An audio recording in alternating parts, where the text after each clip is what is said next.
Tantor Audio, a division of recorded books, presents A Brief History of China, Dynasty, Revolution and Transformation, From the Middle Kingdom to the People's Republic, by Jonathan Clements, narrated by Julian Alpha. Preface.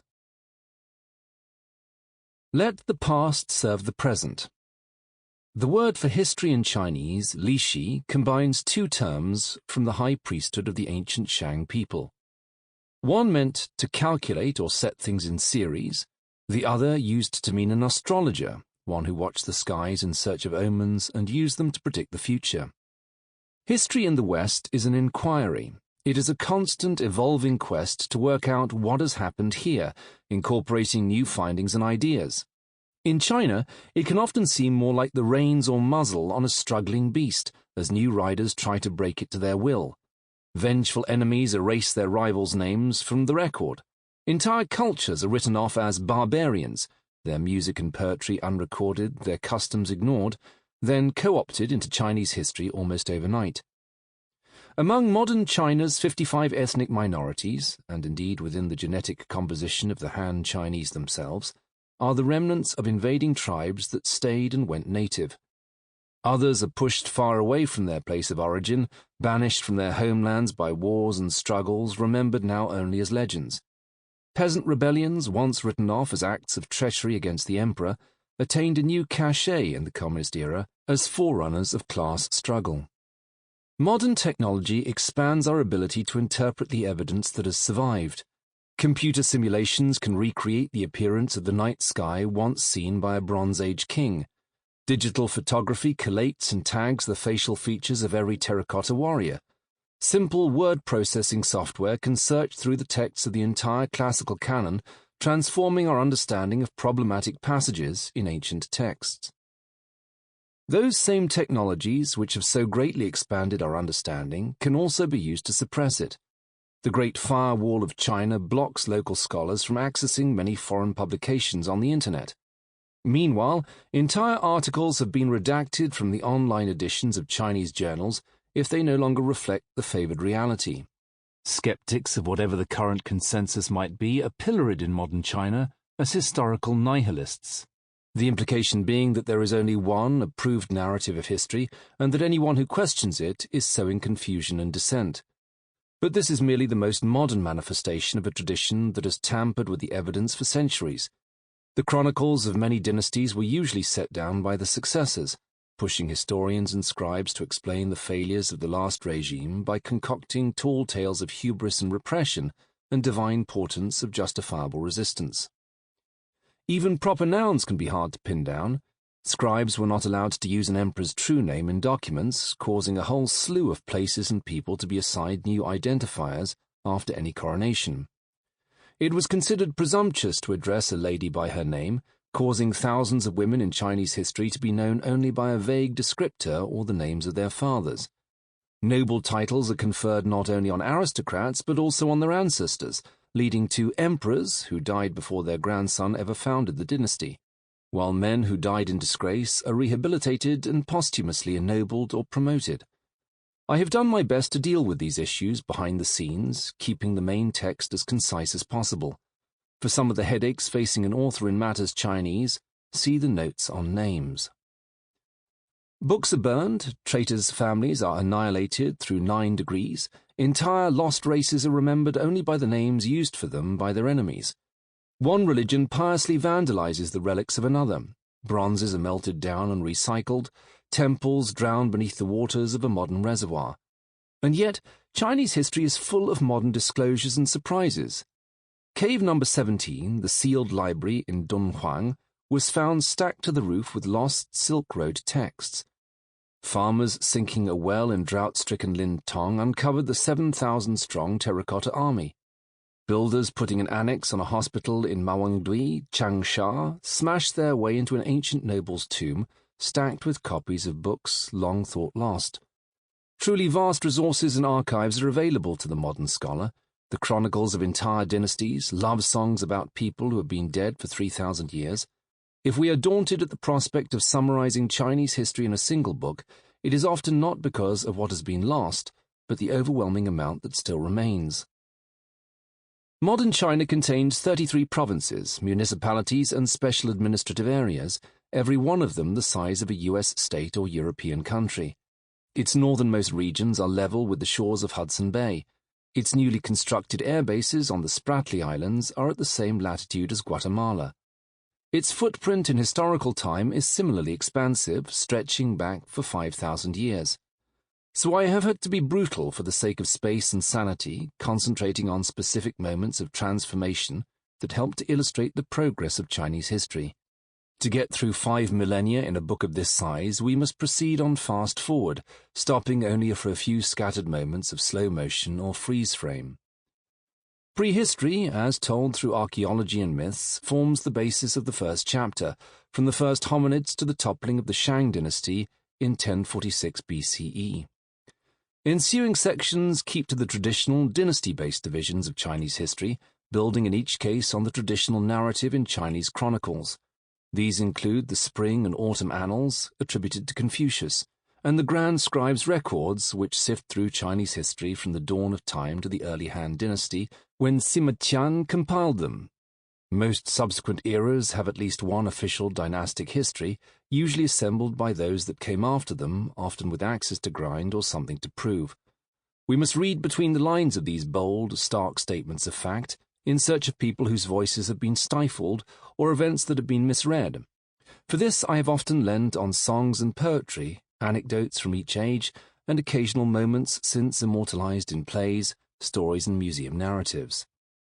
As with my A Brief History of Japan, I have incorporated trends in modern scholarship, although this is not an academic book. Invisible to ancient chroniclers, but increasingly obvious to modern historians, is the role played by climate and environmental change. We have learned to read between the lines of the surviving annals to understand that when one entry records a bad harvest or a cold winter, followed by a barbarian attack on the borders, that both cultures were liable to be hurting, although we often only have documentary evidence from one. The precise effects of climate fluctuations are difficult to determine. Not all of China is affected by the same conditions at the same time. Cold weather can kill crops, but it can also cause the desertification that pushes the nomads off the arid steppes. Warm weather can create flourishing biological bounty, increasing not only the agricultural productivity of the farmers, but also the livestock and hence the wealth of nomad groups. In both cases, this might keep them happy and peaceful, or it might make them rich enough to fund a war. Modern climatologists point to more nuanced data, such as a still prosperous core region having to deal with a revolt linked to famine on the frontier, as happened in 755 CE during the Tang dynasty. On that occasion, the trouble on the border was a harbinger of oncoming climate change. Decreasing agricultural productivity in the Tang heartland itself from the 820s, capped by extreme droughts in the 840s. Sometimes such evidence matches political problems so exactly that humanity can seem little more than puppets overwhelmed by the weather. But while climate data certainly offers compelling explanations for periods of unrest, it is never the whole story. Sometimes historical events are shaped by how a culture copes, rather than how it fails to. Another modern trend is the increased attention paid to women in history. Both chivalry and chauvinism have pushed Chinese women to the margins, not only in China but also abroad, where patriarchal assumptions steered history into long lists of great men who did great things. The most famous women in Chinese history have often been the most infamous, blamed for the machinations of their fathers and brothers. Like a song stuck on repeat, dynastic history is packed with court scandals that mask, to a greater or lesser extent, the power struggles of the affines, relatives by marriage. Redrawing family trees from the perspective not of the emperors but of their wives and mothers highlights entirely different dominant families, enduring in the shadows through multiple regime changes, like the Dugu sisters, who became empresses in 3 different dynasties. Sometimes they are also reflections of an invisible culture clash, as successive generations of Han historians sputter and fume about the more powerful role that womenfolk were permitted in public life when parts of China were under nomad-derived rule. It is common, of course, for old-fashioned history to concentrate on the rich and the powerful, as these are the people who get written about in chronicles and who patronize the artists and artisans who created objects for the material record. They are also the people with whom the modern listener most wants to identify. You can have the life you have now, more or less, in times gone by, but living as you do would make you one of the rare creatures of privilege at the top of ancient society. Without machines, you would have to rely on human labor. For your laundry to be done and your food to reach your table, to keep the house clean and your kids busy, you would need the service of 20 or 30 servants and slaves. The energy coiled in a single barrel of today's oil is equivalent to 10 years of hard labor. If you're not going to chop that firewood or clear that farmland, someone must do it for you, and that requires wealth and power. In the backstabbing struggles of Chinese antiquity, we see the desperation of people not all that different from you and me, trying to hang on to their comfortable life to keep a roof over their head and the wolf from the door.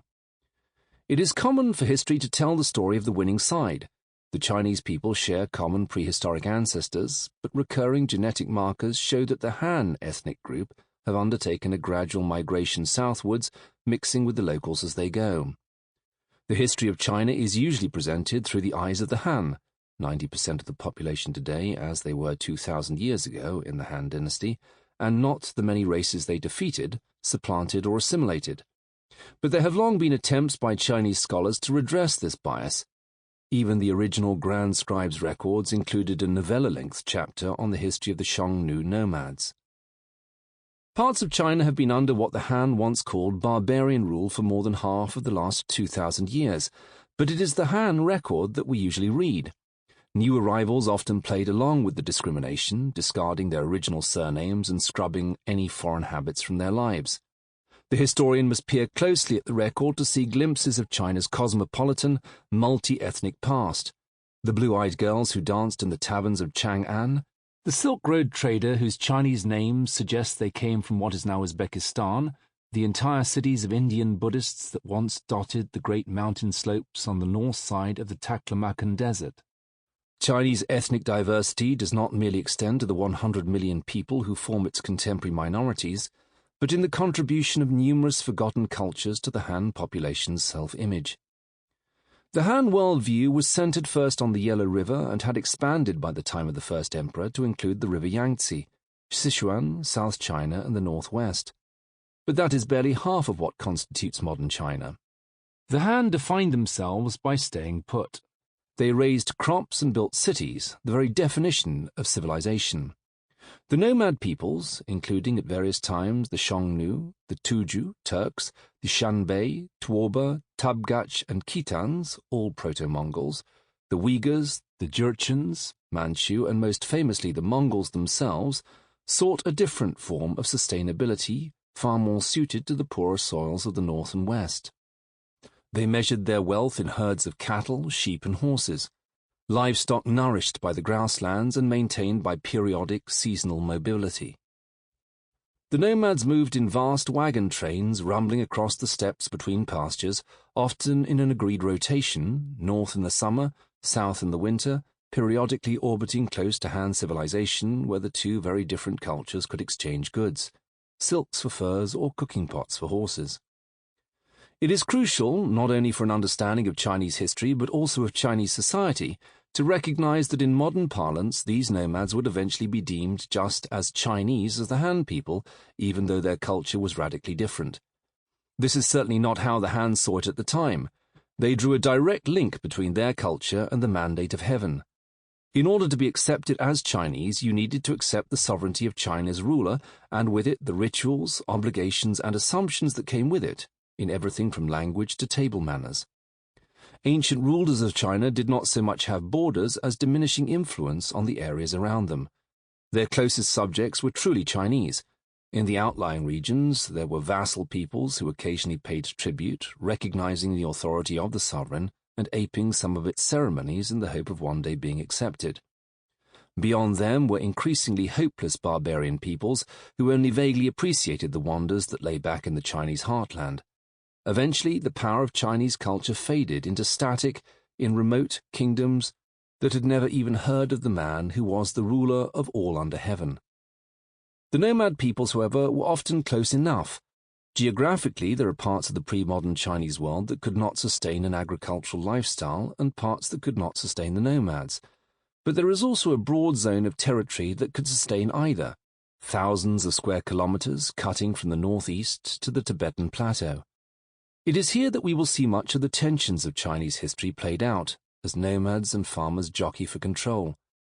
In the 1,112 years between the Qin dynasty and the end of the Tang dynasty, for example, the span of chapters 3 to 5 in this book, the Chinese fought 367 wars with various nomad groups.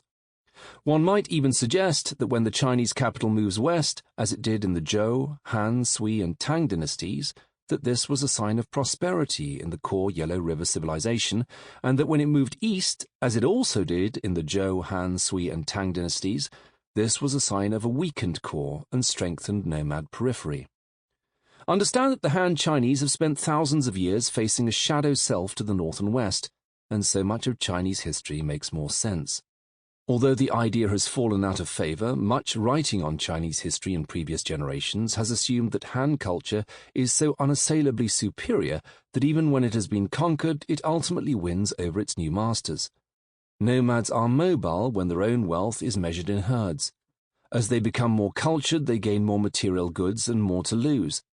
They lose their full seasonal mobility and start to shuttle between walled forts where they can keep their luxuries. Eventually, they lock down into citadels supported by outlying suburbs of artisans and servants, and their nomad heritage becomes solely cultural or military. A trip to the ancestral steppes in the summer or a pronounced love of hunting. Tough, invincible horse lords seize power over the farmers, only to fall under the spell of their agricultural bounty and urban entertainments. Their sons are raised in palaces, married to Chinese ladies, and aspire to be lords of the manor.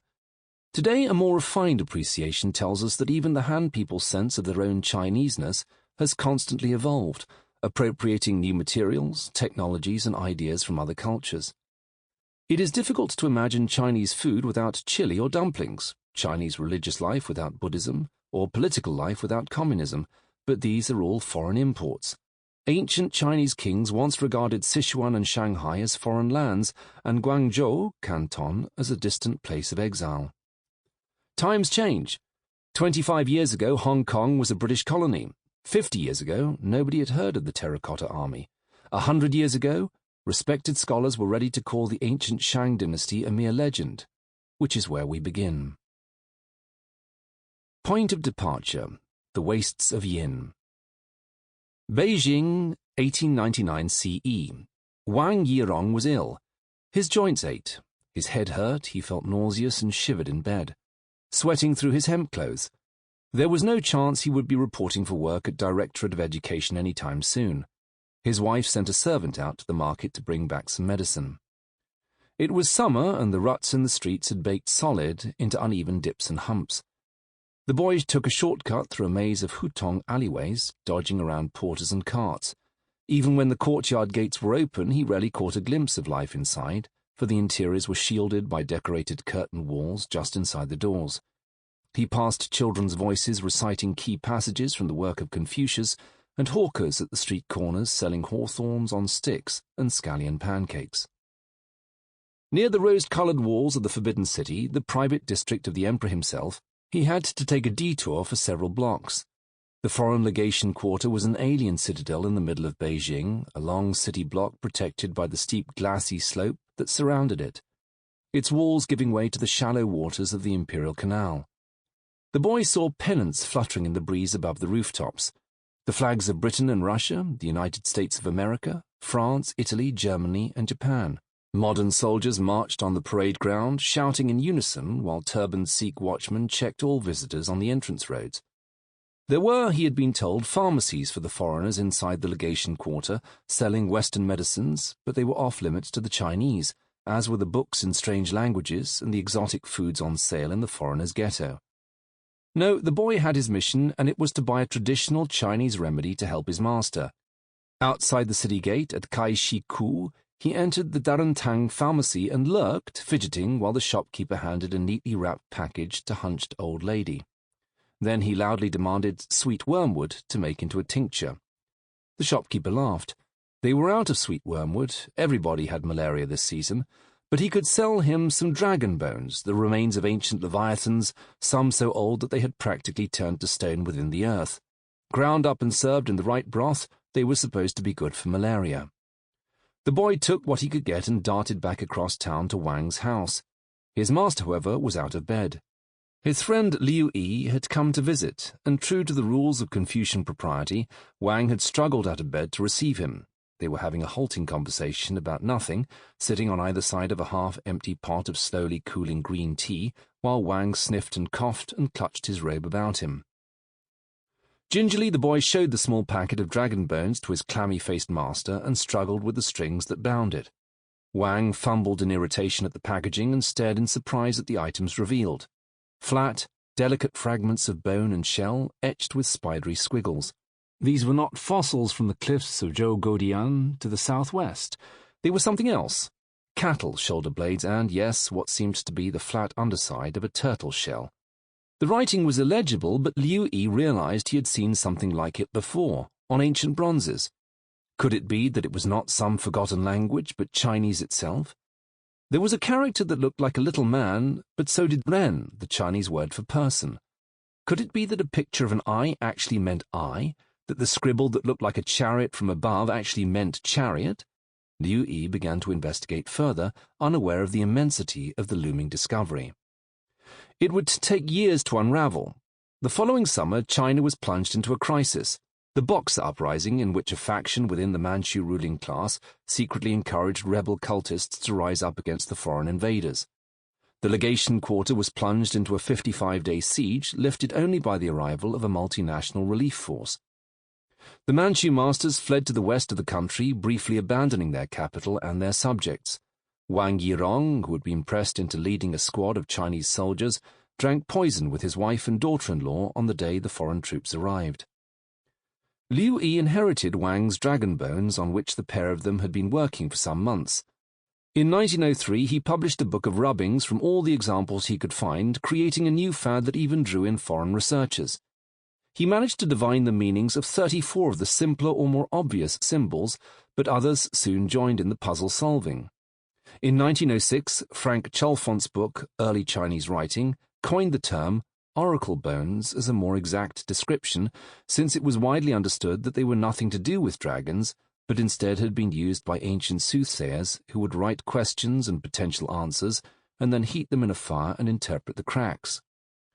That didn't mean that anyone could yet understand the questions or the answers, but piece by piece, scholars were guessing at the meanings of the characters. They did indeed appear to be a form of ancient Chinese. The main source turned out to be Anyang, a city 460 kilometers, 285.8 miles, to the south of Beijing, long known as a source of ancient bronzes. It was not until 1928 that an archaeological dig got underway in the wastes of Yin, a patch of scrubland on the outskirts of town that was found to cover the ruins of dozens of buildings fashioned from pounded earth, tombs of ancient nobles surrounded by grave goods and sacrificial victims, and huge pits of discarded oracle bones smashed into thousands of fragments. Now scholars had many more materials to work with. The meanings of the inscriptions began to coalesce. As the jigsaw pieces of the shattered materials were reassembled, they revealed the concerns of an ancient kingdom. The contents of the wastes of Yin would eventually disclose some 30,000 different characters, although many of these are variant forms of a basic set of about 4,000. The word chariot, for example, seems to be written slightly differently every time it appears, as if the priests had not yet worked out precisely how to describe such a newfangled contraption. Today we are able to decipher about 1,760 of the words on Yin oracle bones, which ask questions about the health of aristocrats, about the birth of the child of a lady general, attempts to predict the weather. Will there be good hunting tomorrow? Which angry god is causing the king's toothache? Would 30 human sacrifices and 5 sheep appease him? The wastes of Yin have revealed to us almost 1,000 place names from this kingdom, but most significantly they also contain the names of several kings, Wu Ding, Zujia, Zheng Ding, and others. For years, Chinese scholars had debated the earliest passages of the ancient books of history. Plainly, many elements were legends and myths, gods falling from the sky in an iron ship or using magic powers to tame floodwaters. Ancient legendary demigods and divine emperors were probably little more than fairy stories, too far removed from historical reality to be worth bothering with. There was no real evidence to be found, for example, of the prehistoric Xia dynasty, which was mentioned in the 2,000-year-old Grand Scribe's records. As late as 1930, some in the Chinese academic community also doubted the existence of the Shang dynasty, which had supposedly collapsed sometime around 1000 BCE. But the names on the oracle bones matched the names on the Shang records. Anyang had been the last of several Shang capitals, and the discarded bones amounted to a ton of metadata about its last 9 kings, the eclipses they had observed, the tribes they went to war against, and even their health concerns. Since 1930, which is to say within living memory, the verifiable history of China has had some 600 years added to it, with murky times of legend suddenly verified by archaeological evidence. Now that scholars could read the inscriptions on the bones, they could read them on ancient bronzes, which were found to refer to the same kings. The doubting antiquity movement of early 20th century Chinese scholars, which pushed for a healthy degree of skepticism about the claims made in ancient chronicles, gave way in the 1990s to the believing antiquity movement, which acknowledged that a whole bunch of outrageous assertions, unlikely tales and even supposed textual forgeries, had been confirmed by modern archaeology. Even the traditional cures, or some of them at least, turned out to be true.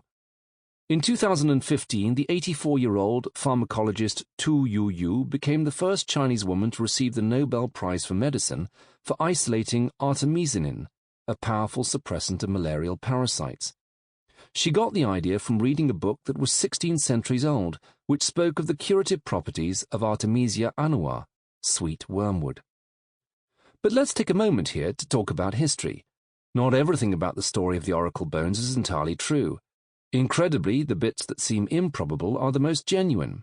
The archaeological dig in the wastes of Yin did indeed uncover relics of the lost Shang dynasty, and the names on the oracle bones, once translated, did match the king lists from the Grand Scribe's records.